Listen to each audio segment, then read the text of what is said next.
Hello, sweet peas. I'm going to have a crack at uncovering the exponential through an evolutionary kind of lens in about 5 minutes. So, the real truth behind neurodivergence from an evolutionary lens, taking all the fear and stuff out of it. Okay, we've got four things we're going to get through.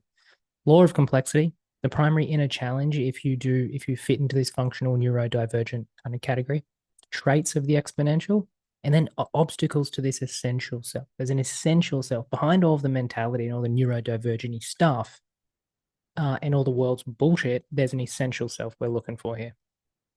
So check this out, right? Rough timeframes to show you how kind of the law of complexity works. From an atom to a single celled organism, 10 billion years. That's a rate of change and complexity. Take 10 billion years for an atom to complexify into a single celled organism. Pretty slow. Let's get this out here. Plant life to animals, 3.2. Animal to sensory feeling ape, 600 million. Notice the trend. We're speeding up. Ape kind of thinking human, 200,000. Thought to witness. The witness awareness is that just observing, watching, witness awareness. A lot of people in spiritual communities talk about the witness awareness. It's a gradation of complexity, actually. It's not a simplification. And then, by the way, 5,000 years. Look at the increase in speed. Self-reflection to technium, 50 years. More complexity happened in the last 50 years than ever in history. Are we picking up the trend? So what do you think the hell is happening to evolution in the human brain when this factor of complexity and speed is undeniable? It's undeniable.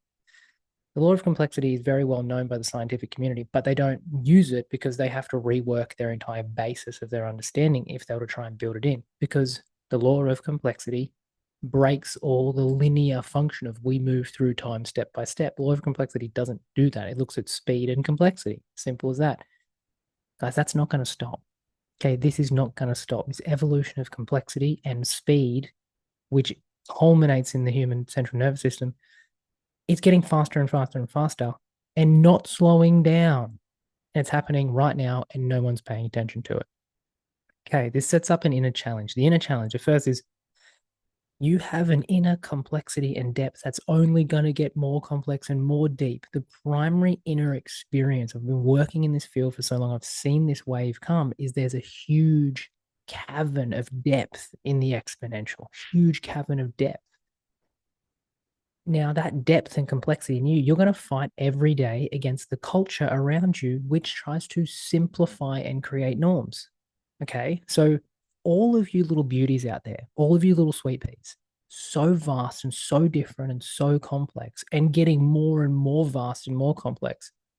Yet you get given the same label with the same meds, with the same approach, with the same whatever. Okay. We're just so far past that through the errors and through the decades and time you see, because I'm from the psych, I've got a psych background, is in the 50s, the primary thing that was showing up in the psych's office was guilt and shame.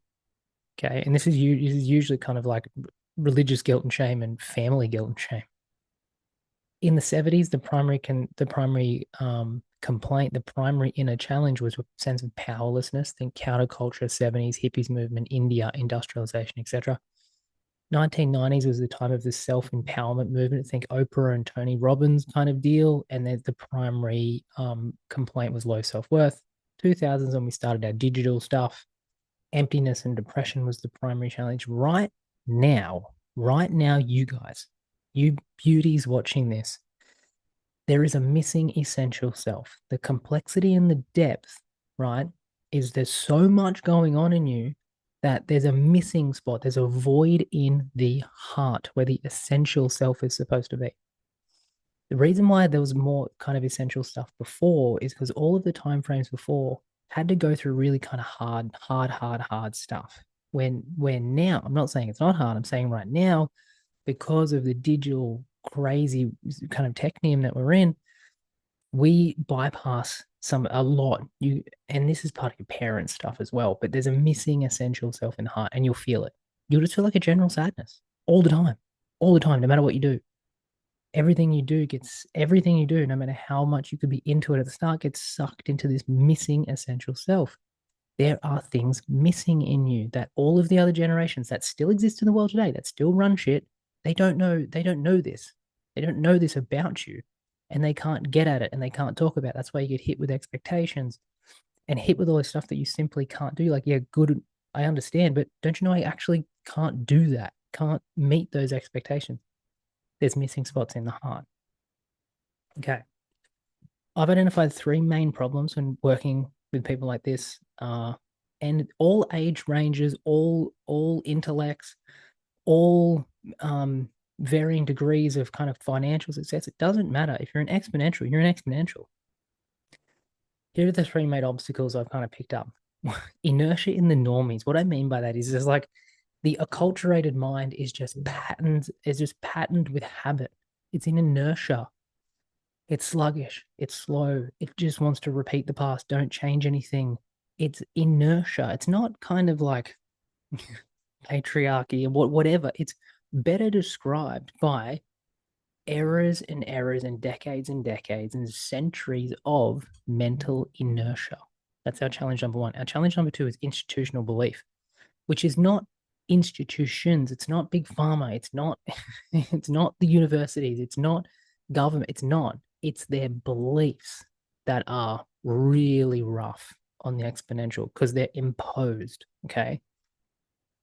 A lot of the things we're going to do here to uncover this essential self is kind of like a psychological war, not an outside. Forget outside. Forget the outside thing. Forget the industry or the university or the big pharma, the pesticides. What? Forget outside. This war is run on the inside. It's not institutions, as I said, it's institutional beliefs. Now, if you're into this and liking where this video is going, there is an extended version of this for 30 minutes on my channel. Go find it and I break it down a bit more. This is just a little intro. Lastly, is cultural values. All of the implicit values our culture lives and breathes by. Normally, what's called scientific preeminence is we believe our culture is the best and the greatest and on top of the world. And it's not. And it's not. It's actually in the extended training, I go through the 6 cultural values that block you from your essential self in the heart. If you're interested in what I'm talking about here, your primary focus with me, want to hang out with me as the mentor of the exponentials, your primary focus with me, we're going to do heart stuff. That's all I focus on because it beats everything for you. Heart stuff. Primary focus will be primary focus for your life, right? Will be on your heart. That's the prime. If you do that, you will absolutely flourish, and you'll see that as an exponential brain, there's no mistakes here. You're bloody perfect. Okay, bloody perfect. Traits of the exponential mind. It's exponential everything: intelligence, awareness, subtlety, depth, irritation and defiance, spicy big feelings, exponential sensitivity to things, exponential. What does exponential mean? So far ahead, right? So far ahead. Go back to slide number 1. Increasing complexity at increasing speed. You're so far ahead on the inside. On the inside. Okay, an exponential vigilance. Just vigilant all the time, right? All the time. You can spot bullshit a mile away. The greatest things about you guys, the greatest thing about you is your epic bullshit detectors. Epic bullshit detectors. And lastly, here to finish off, just to finish off this little intro, nothing is broken, guys. Nothing is broken. You've simply become too complex to fit into culturally predictable models because the outside world goes way slower than the inside world of thoughts, feelings, sensations, emotions, brain biology, all of that stuff. Okay, you just outpaced everyone. That's all that's happening here. How do we catch up? Heart work. Okay, heart work. You are exponentially different to the brains and nervous systems that still run the world. Your main goal for me, right, is to challenge the labels you get put onto it. All of the labels and the medication, and you got to do this, and you're not broken. You're the opposite. I'm here to tell you, you are the fucking opposite of broken. It's just when old heads and old minds, the mind walkers, as you hear me say, project their shit onto you. When if I look at you directly without any of that shit, what I see is evolution in action. All right. That's the whole session done. If you liked that, your next step is to go watch the lecture on this. It's about 30 minutes, right? I just break it down more. And then from there, just come hang out. I've got daily stuff coming. Hang out with me, engage in the lives. I'm going live a lot. there's a podcast series and there's a lecture series, right? So you can pick your whatever you like. You might want to jam out the podcast a bit more casual. You might want to go to the lecture series, which has got slides and diagrams, and I cover so much territory for you guys. All right, team, the sweet peas. I'm going to stop that there. I'll see you somewhere else. Much love. Bye bye.